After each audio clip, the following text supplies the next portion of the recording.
países, culturas milenarias, como es el caso de la India, de Egipto, que a pesar de ese raigambre histórico, a pesar de siglos, no tienen el desarrollo económico que otros países, que otras culturas relativamente nuevas.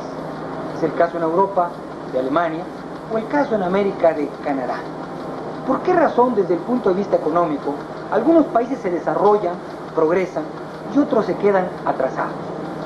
Hay quienes dicen que es cuestión de recursos naturales, de la posición geográfica, de cuestiones raciales, religiosas.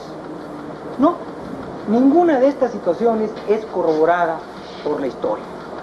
Tenemos el caso de Japón y México, en donde Japón, una pequeña isla, no tiene casi recursos naturales para industrializarse. Sin embargo, tiene un alto grado de industrialización, mucho mayor que México, país donde contamos con la mayoría de los recursos naturales para lograr una industrialización. ¿Por qué?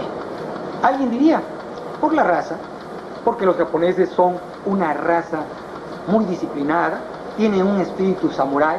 No, esto es falso.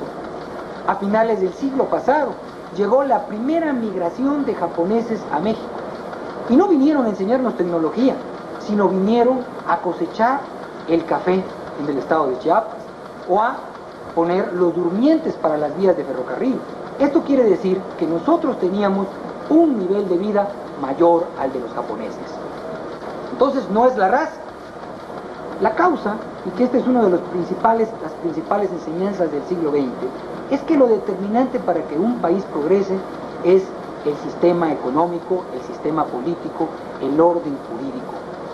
Mientras en un país existan leyes que dificulten, que obstaculicen la producción, la comercialización, el país se quedará atrasado, independientemente que sea de raza blanca, raza amarilla o raza negra.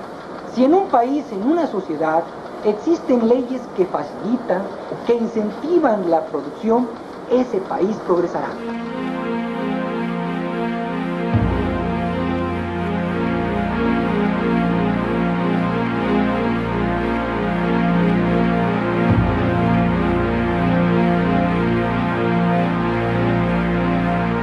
Al terminar la Segunda Guerra Mundial, Alemania queda dividida en dos: Alemania Oriental o República Democrática Alemana y Alemania Occidental o República Federal Alemana. Después de 40 años, las dos Alemanias se vuelven a unir, pero nos dejan una enseñanza muy valiosa para la humanidad: que el progreso y el adelanto tecnológico en una sociedad no dependen de la raza, situación geográfica o idiosincrasia, sino del sistema socioeconómico y jurídico que las rija. Las Alemanias nos brindan un ejemplo claro de la aplicación de los dos sistemas a una misma raza y cultura. La Alemania socialista estuvo sometida por 40 años a un sistema de planificación central, donde el gobierno era el rector de la economía y dueño de los principales medios de producción. La Alemania capitalista aplica un sistema social de mercado o libre empresa basado en el respeto a la propiedad privada, la libre competencia y las libertades económicas y políticas de los ciudadanos. En 1953, ambas Alemanias parten de un Producto Interno Bruto por habitante de aproximadamente $771. En 1990, el Producto Interno Bruto de Alemania Oriental o socialista es 160% menor al de Alemania Occidental o capitalista. En menos de 40 años, Alemania Occidental soluciona su problema de urbanización luego de ser un país prácticamente destruido, mientras que Alemania Oriental no puede en esos 40 años acabar de recoger los escombros de la Segunda Guerra Mundial. Después de 40 años de economía de mercado, Alemania Occidental tiene la industria automotriz más avanzada del mundo, a diferencia de Alemania Oriental, donde la mayor parte de los automóviles que circulaban hasta 1990 mantenían la misma tecnología de tiempos de la guerra. La Alemania Oriental, la socialista, terminó su ciclo como país independiente en 1990, con un nivel de vida parecido al de los países subdesarrollados, sin hacer ninguna aportación tecnológica importante en los últimos 40 años. Sin embargo, Alemania Occidental, después de haber quedado destrozada al terminar la Segunda Guerra Mundial, se convirtió en una de las economías más sólidas del mundo.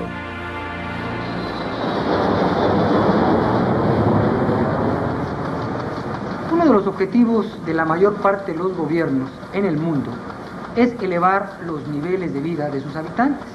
Los países desarrollados son aquellos que pueden brindar a la mayor parte de sus habitantes altos ingresos, altos salarios a los trabajadores.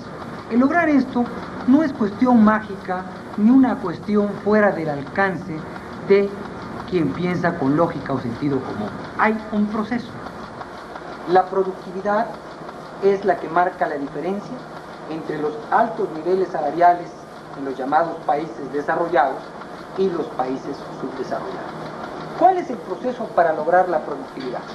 El proceso para lograr la productividad se inicia con producir más de lo que se consume, obtener un ahorro, y ese ahorro, si hay condiciones sociales favorables, convertirlo en maquinaria o invertir maquinaria, innovar para tener maquinaria mejor y capacitar al personal. Una vez que hay capacitación, hay mejor maquinaria, se aumenta la llamada productividad. ¿Qué quiere decir la productividad? Producir más en el mismo periodo de tiempo. Un trabajador de un país desarrollado produce 10 unidades en una hora contra una unidad que produce en un país subdesarrollado. Quiere decir que tiene 10 veces más productividad, por lo tanto, su salario puede ser 8 o 10 veces mayor. En concreto, mayor productividad, mayores niveles de vida. Y mayores niveles de vida significa desarrollo. La cantidad de herramientas, la cantidad de tecnología y el nivel de capacitación por cada obrero, por cada trabajador empleado, es el secreto del desarrollo y es el secreto de mejores niveles de vida para la mayoría. Uno de los principales problemas que enfrentan y seguirán enfrentando los gobernantes mexicanos, al igual que muchos otros del mundo, es la creación de empleos y el aumento de los ingresos para los trabajadores. Para lograr esas metas hay dos caminos: el demagógico, populista, que tiene como verdadero objetivo ganar votos o poder político, y el camino correcto, que aunque más tardado, es el único que da resultados: incrementar la inversión productiva. El falso camino para crear empleos y aumentar los niveles de vida parte del supuesto de que a través de leyes laborales, la lucha de clases y las conquistas sindicales se pueden garantizar plazas o empleos y una mejor remuneración salarial. La verdadera vía para lograr mayor empleo parte de un incremento de los recursos destinados al ahorro y a la inversión en maquinaria y capacitación, y en la libertad del empresario para decidir cuántos trabajadores contratar, cómo utilizar sus máquinas y a qué precio vender. En cuanto a la formación de capital físico, es decir, mejor maquinaria, los principales enemigos son los altos impuestos y la inflación. En los países con mayores impuestos hay menos excedentes destinados a reinvertir en mejores máquinas. Lo mismo sucede en los países con altos índices de inflación.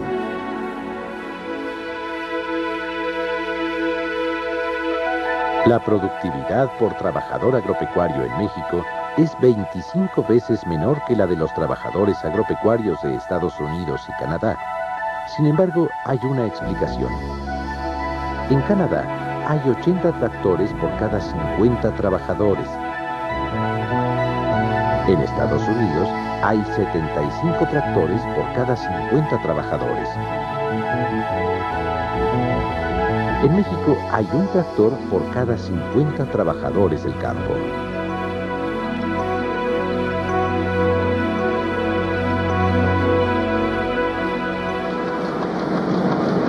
En 1991, la Fundación Nobel otorgó el Premio Nobel de Economía a un abogado, es decir, un especialista en leyes y no en economía, recibió el Premio Nobel de Economía.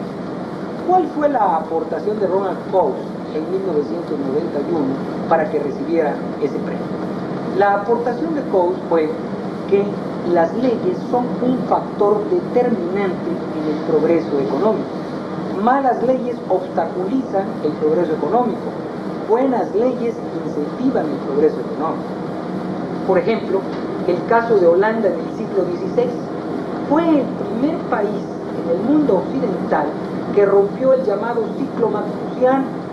Durante mucho tiempo la población aumentaba, llegaba el momento en que no había suficiente alimentación, empezaban a morirse, bajaba la población, otra vez había mejora, en el momento en que había mejora crecía la población, llegaba hambrunas y bajaba la población. Esto se le llamó el ciclo malthusiano.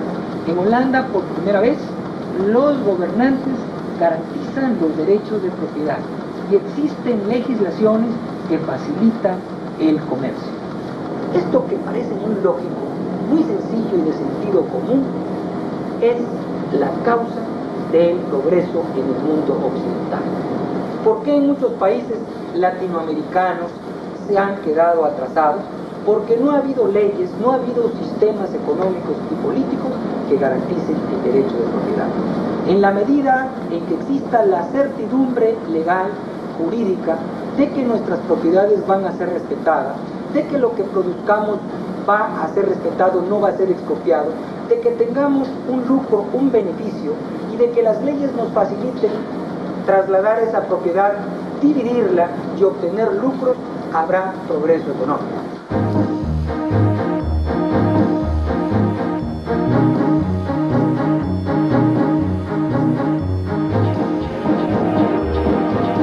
Dice el economista Henri Lepage, los ingleses fueron históricamente los primeros en descubrir el concepto de propiedad intelectual. Si Inglaterra se convirtió en la patria de la revolución industrial, no fue porque los ingleses estuvieran más dotados por la naturaleza o fueran más emprendedores que sus homólogos del continente, sino porque a partir del siglo XVII, Inglaterra fue el primer país de Europa en el que los conceptos jurídicos y los usos judiciales habían recibido una mayor influencia de las nuevas concepciones del derecho y de la propiedad. La historia contemporánea nos demuestra que aquellos países donde se han protegido la propiedad, las patentes y marcas progresaron, y donde se han plagiado las invenciones, a pesar de ello, no avanzaron, como es el caso de la Unión Soviética, país donde en los últimos 70 años no se respetaron estos renglones.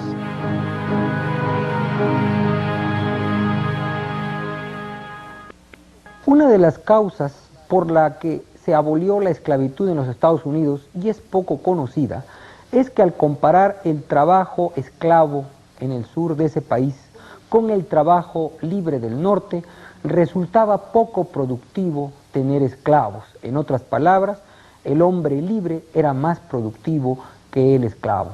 Igualmente, el llamado Commonwealth nace debido a que Inglaterra se da cuenta que la relación de coloniaje no era tanto negocio como el establecer una relación basada en el comercio libre con sus antiguas colonias.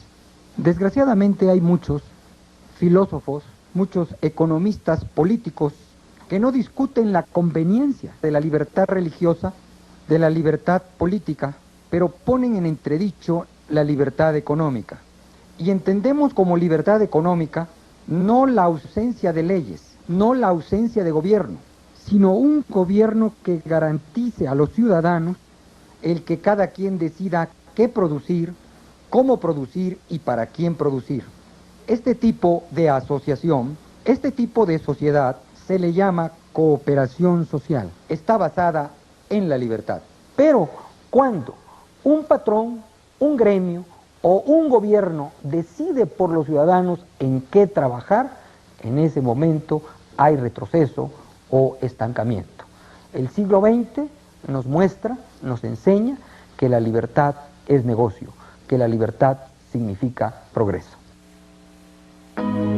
Adam Smith dice, la experiencia de todos los siglos y naciones demuestra, según creo, que una obra hecha por esclavos es más cara que otra alguna, aunque al parecer solo cuesta el mantenimiento de ellos.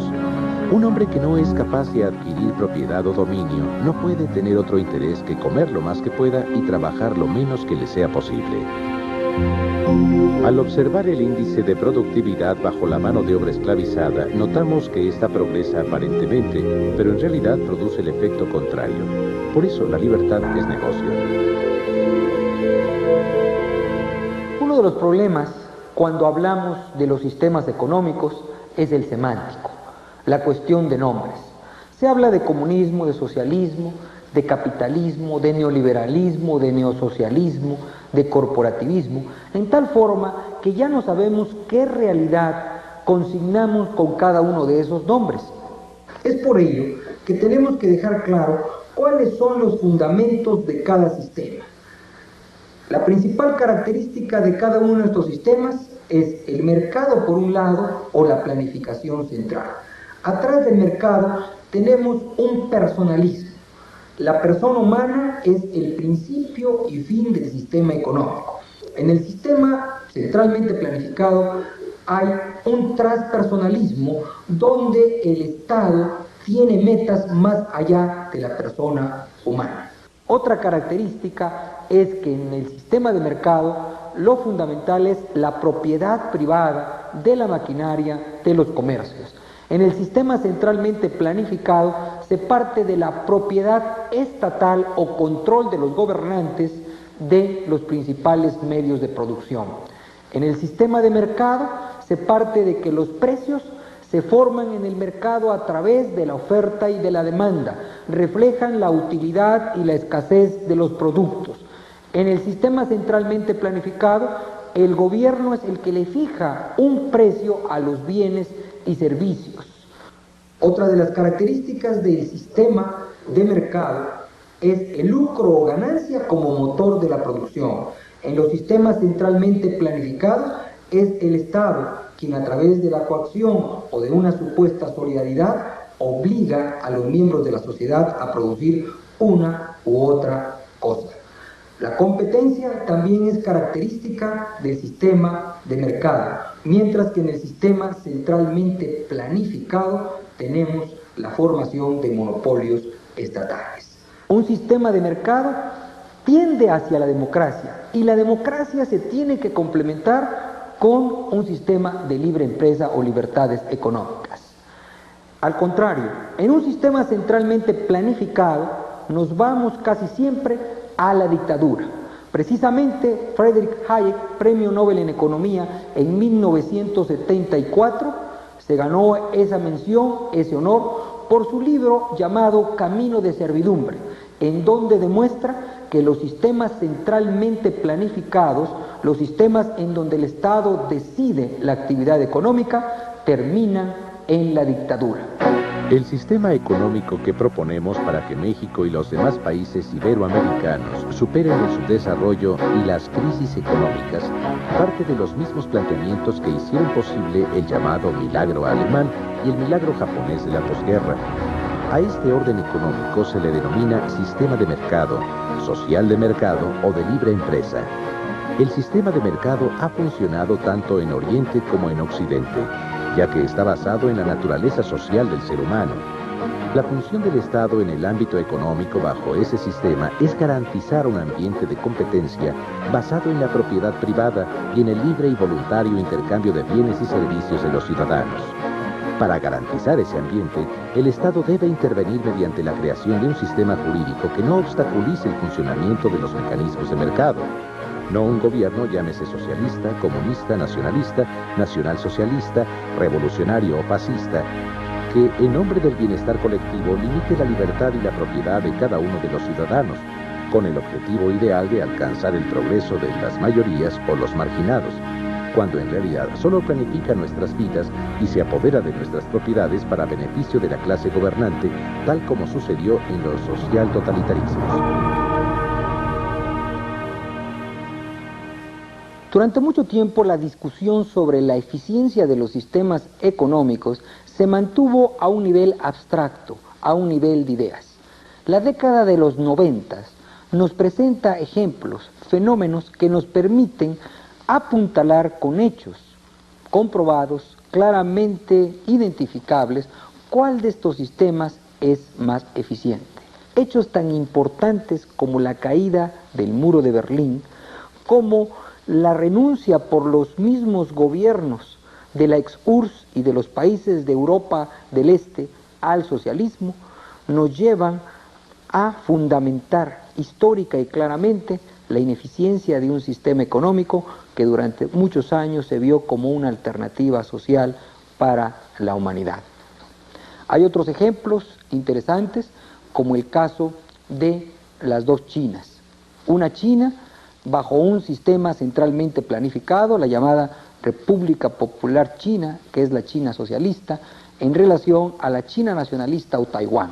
Si vemos los niveles de vida, vemos las diferencias tremendas, como la llamada China nacionalista o Taiwán tiene mucho más altos niveles de vida que la China socialista. Lo mismo podemos comprobar cuando hacemos una comparación entre las dos Coreas. Corea del Norte bajo un sistema centralmente planificado y Corea del Sur bajo un sistema de mercado.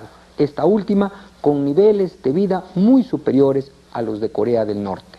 Si nosotros analizamos en qué sistemas es donde se producen más alimentos, en donde no tan solo se produce para esa población, sino que se exporta, vemos que es en los sistemas de mercado, mientras que en los sistemas centralmente planificados generalmente son importadores de alimentos.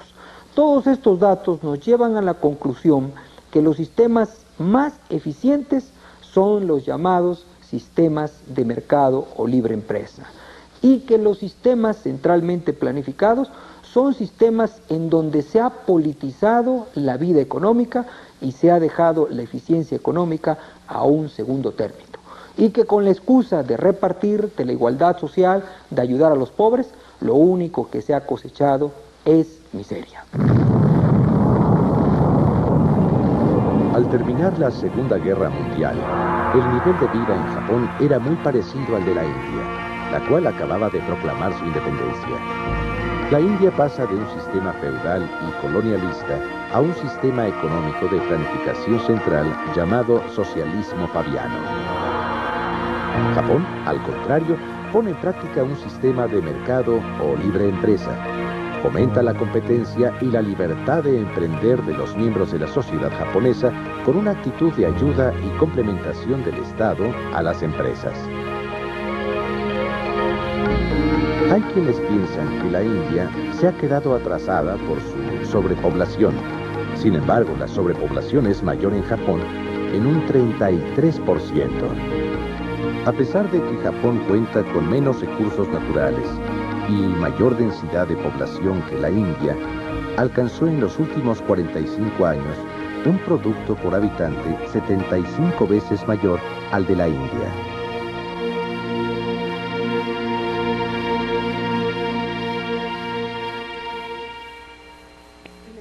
Si le preguntamos a un izquierdista sobre qué sistema se ha implementado en los diversos países de América Latina, nos dirá que sistemas capitalistas. Al contrario, si le preguntamos a un derechista, nos dirá que los sistemas que se han implementado en América Latina son socialismos. Pero al analizar la realidad económica de nuestros países, vemos que ni son países con economías parecidas a las de Alemania Occidental, Japón, ni tampoco a los de la ex-URSS. Lo que tenemos en México es un sistema parecido al que implantó Luis XIV en el siglo XVII en Francia con su famoso ministro Colbert. Este sistema se caracterizó por una rectoría del Estado, porque había una gran cantidad de empresas reales, ahora se les llama empresas estatales, por proteccionismo y por la repartición del mercado entre los amigos. Y vemos que en los diversos países latinoamericanos, con diversas variantes, este sistema neomercantilista es el que ha imperado. Los empresarios, en lugar de hacer riqueza a través del mercado, lo hacen a través de amigos en el gobierno. Los sindicatos se han convertido en monopolios de mano de obra que chantajean tanto a los trabajadores como a los empresarios. Hay una repartición del mercado como si fuera un botín. Este sistema, basado en el proteccionismo, en el reglamentismo, en el estatismo, ha traído como consecuencia la mediocridad y la ineficiencia, en tal forma que muchos latinoamericanos piensan que la corrupción y la ineficiencia es parte de su idiosincrasia. No, esto es resultado lógico de un sistema neomercantilista que al proteger empresarios los hace que sean mediocres, al proteger a obreros también los hace que sean mediocres, y genera una gran cantidad de reglamentaciones que aumentan innecesariamente los costos de las empresas. El estatismo, el proteccionismo y el reglamentismo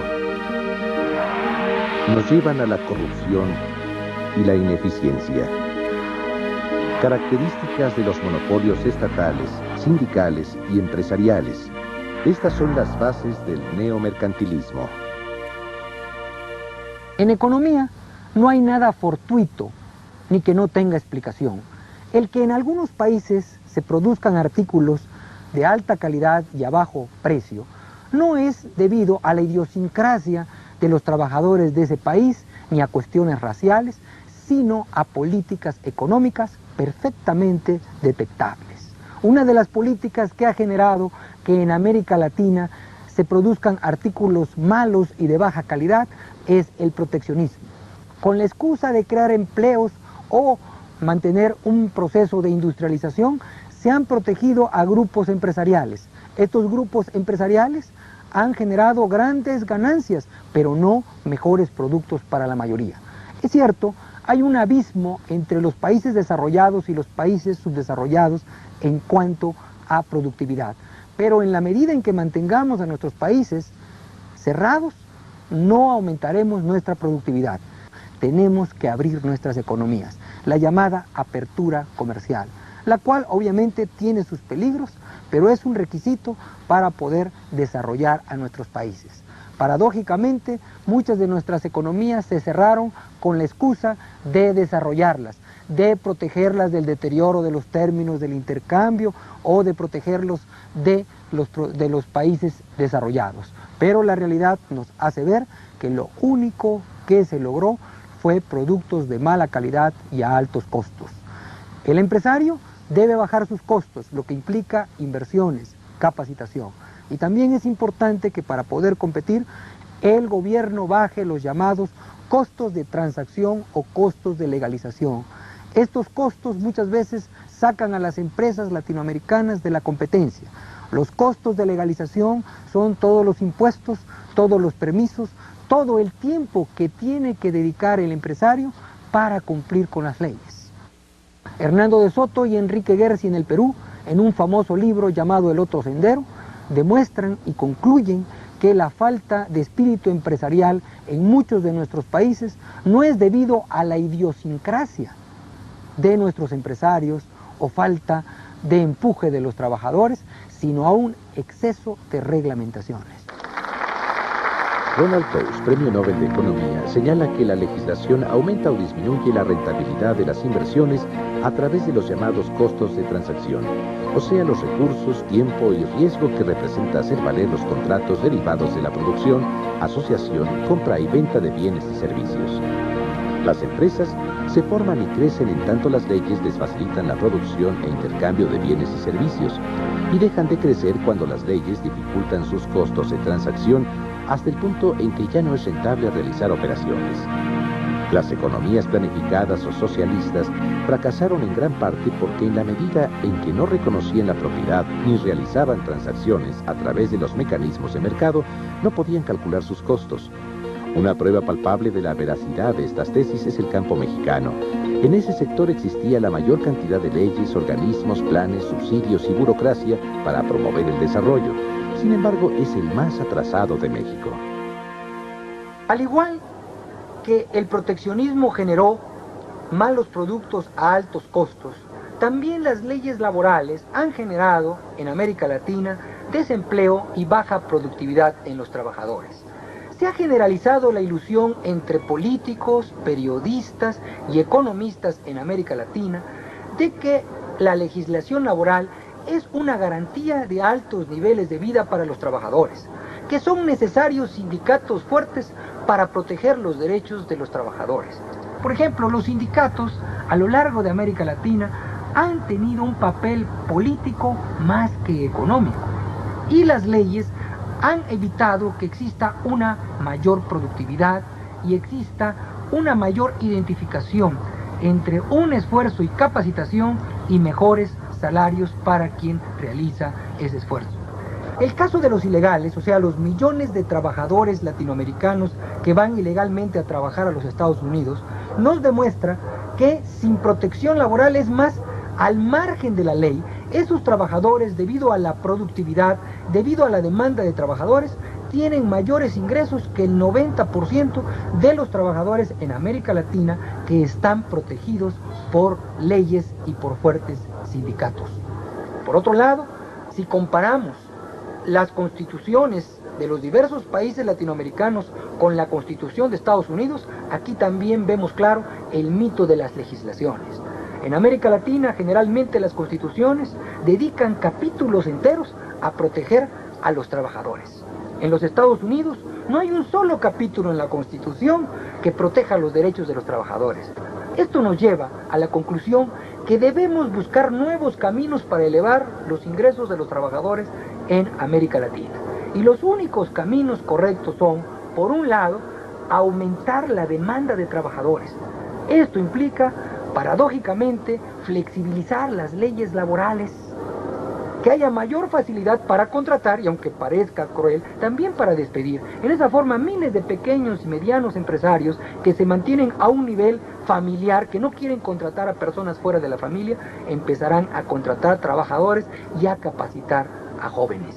El binomio más demanda de trabajadores, mayor productividad, es la única fuente de aumentos reales permanentes en los salarios y en los niveles de vida de los trabajadores.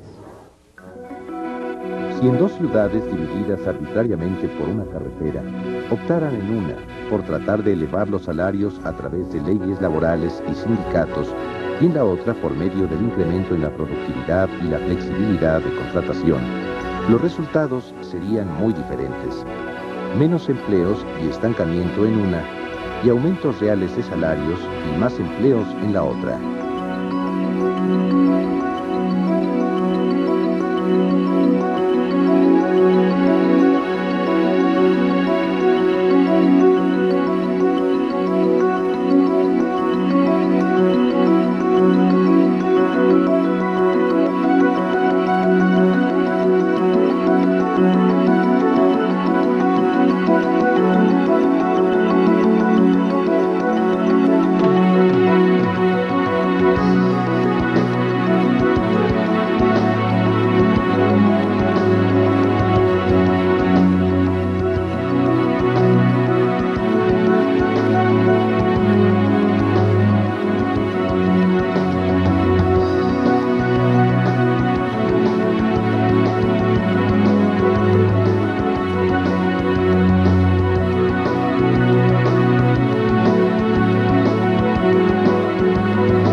Durante muchos siglos, en diversas civilizaciones, se han idolatrado a los fenómenos naturales, animales y personas. En el siglo XX, la característica ha sido la idolatría del Estado. A este fenómeno, el antropólogo social Ernst Cassirer le llama el mito del Estado, y consiste fundamentalmente en atribuirle poderes mágicos al Estado. Se piensa que el Estado puede resolver el problema de la alimentación para todos, del desempleo, vivienda, hospitales. En otras palabras, se piensa que el Estado puede hacer milagros, que puede multiplicar los panes todos los días. Desde luego que con este mito hay quienes se benefician y quienes se perjudican. Durante muchos siglos, quienes se beneficiaron de los mitos fueron los brujos. Actualmente son los políticos y los reformadores sociales. Pero también tiene un costo. Paradójicamente, aquellos países que han creído más en el mito del Estado son los más pobres, los más atrasados. El mito del Estado va acompañado de otros mitos. Por ejemplo, el mito de la gratuidad. Se le hace creer a los pueblos que se les da educación gratuita, alimentos gratuitos. Esto es falso. El Estado no da nada gratis. Todo lo que nos da, nos los quita previamente. Otro de los mitos que también se ha generalizado en los países más pobres, y que por eso están pobres, es que el Estado garantiza la soberanía y el nacionalismo, convirtiéndose en propietario de los recursos económicos más importantes. Precisamente una de las causas del subdesarrollo de muchos países, y principalmente de los países latinoamericanos, es que el Estado, y concretamente los gobiernos, han manejado en una forma monopólica los principales recursos económicos de esos países, los recursos petroleros, los ferrocarriles, la electricidad y en la mayoría de los casos los han manejado ineficientemente y con un alto grado de corrupción. Algunos economistas y funcionarios de gobierno afirman que es necesario mantener altos niveles de inversión pública para lograr un mayor crecimiento económico. Dicha afirmación es falsa. Al gobierno, estrictamente hablando, no se le puede catalogar como una fuente originaria de inversión, sino como una institución que debe tomar el ahorro de los particulares para invertirlo en beneficio de la sociedad. Los únicos agentes económicos que pueden realizar una inversión son aquellos que generan ganancias o excedentes, es decir, ahorro para invertir. El gobierno en sí no produce ganancias, sino que en teoría administra el ahorro de los ciudadanos. Sin embargo, es un engaño canalizar este capital hacia las empresas públicas, las que necesariamente disminuyen la inversión en las empresas productivas.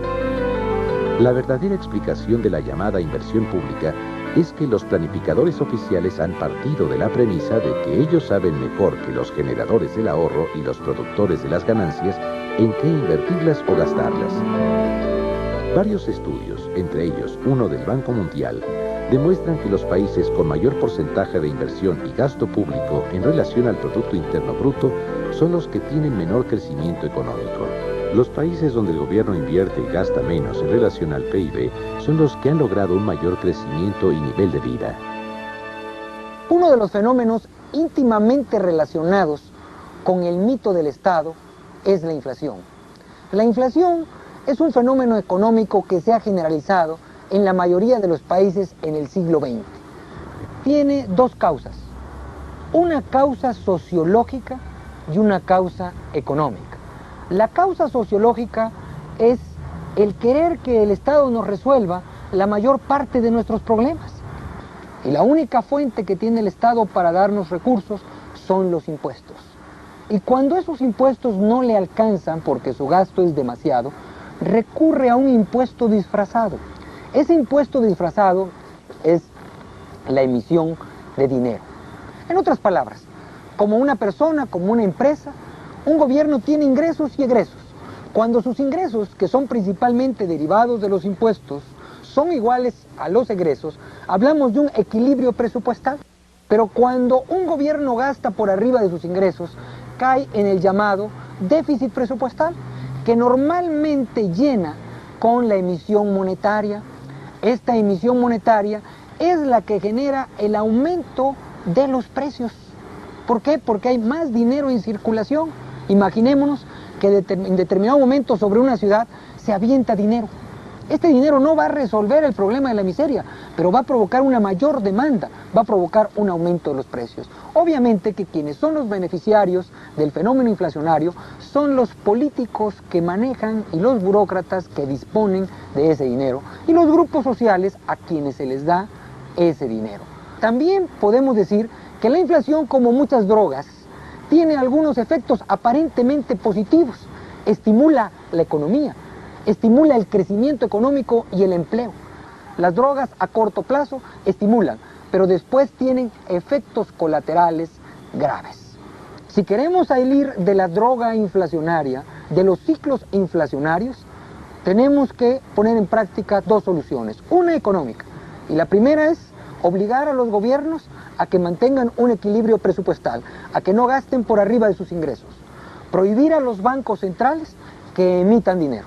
Y quizá la solución más importante es que los ciudadanos de los países latinoamericanos se den cuenta que no deben esperar la solución de sus problemas de los gobiernos, porque o significa más impuestos o inflación.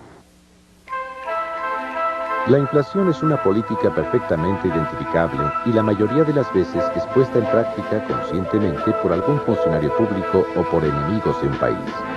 Durante la Segunda Guerra Mundial, el Estado Mayor de Hitler concibió un plan denominado Operación Bernhardt, que consistía en falsificar grandes cantidades de billetes ingleses para lanzarlos por avión sobre Londres y de esta manera provocar un completo caos en la economía de ese país.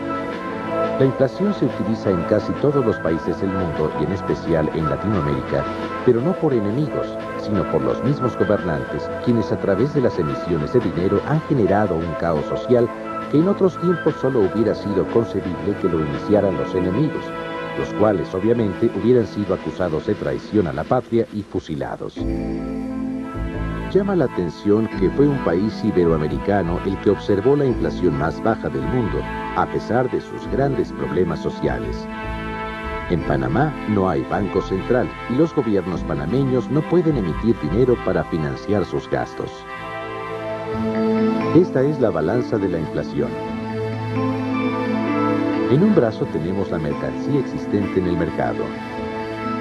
En el otro lado está el dinero circulante. La relación entre la mercancía y el circulante dan como resultado los precios. El exceso de circulante provoca que los precios suban. La balanza nos enseña que para lograr una estabilidad de precios es necesario equilibrar el circulante y la mercancía. ¿Cuál debe ser la función del Estado para promover un mayor bienestar entre los habitantes de un país? Hay diversas posiciones.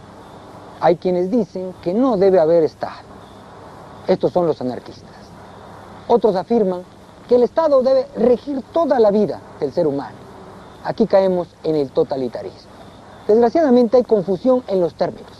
Por ejemplo, se identifica Estado-gobierno con nación. Y se piensa que ser nacionalista es ser estatista.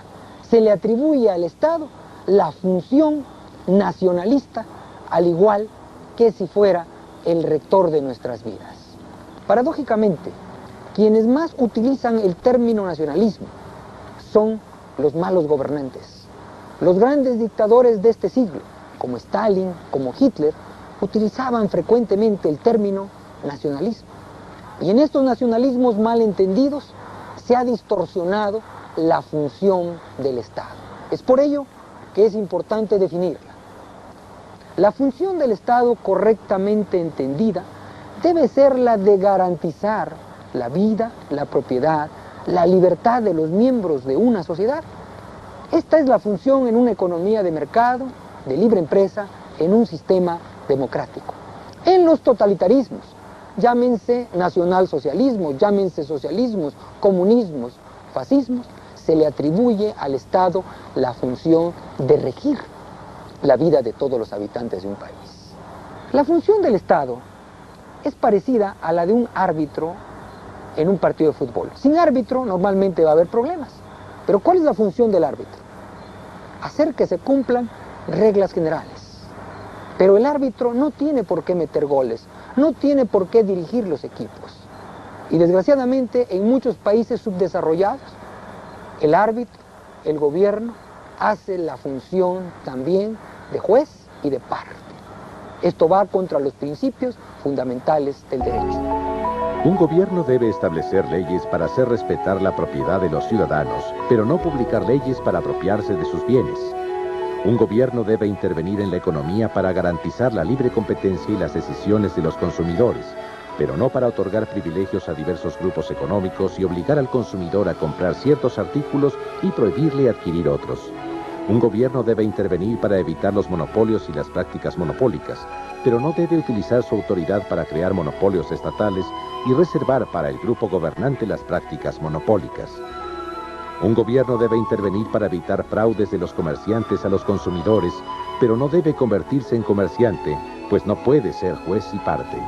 Un gobierno debe castigar a quien a través de fraudes, robo o peculado obtiene un lucro indebido, pero no debe apoderarse a través de impuestos progresivos o confiscatorios del fruto del trabajo de aquellos que por sus conocimientos y esfuerzo producen más en una sociedad.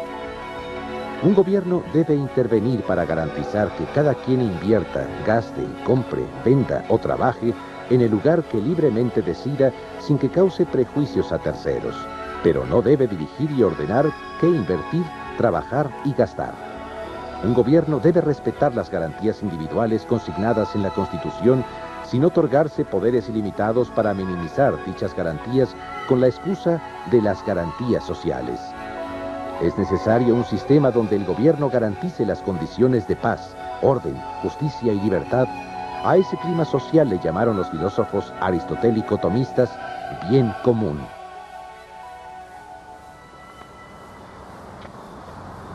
Las ciencias físicas, biológicas, han brindado conocimiento que han permitido avances inimaginables en otras épocas. Pero parece que la ciencia económica no nos ha dado los conocimientos suficientes para superar la miseria. En gran parte de la humanidad se vive en condiciones miserables. ¿Por qué? Desgraciadamente la ciencia económica se ha politizado, se ha dogmatizado. Se habla de izquierda, de derecha, de capitalismo, olvidando que la ciencia económica son principios universalmente válidos. Estos principios nos dicen que no podemos gastar más de lo que tenemos, que no podemos esperar de otros lo que no tienen, y que el ser humano es uno. Una persona humana no es repetible ni es un promedio, ni puede haber soluciones para todos. Se deben crear las condiciones para que cada quien solucione sus problemas, pero no para que el Estado nos solucione nuestros problemas. El papel del Estado, recordemos, es garantizar los derechos fundamentales del ser humano, que son la vida, la propiedad y la libertad, y hacer justicia. Cuando un Estado logre esas finalidades, habrá generación de riqueza y la ciencia económica habrá cumplido su cometido.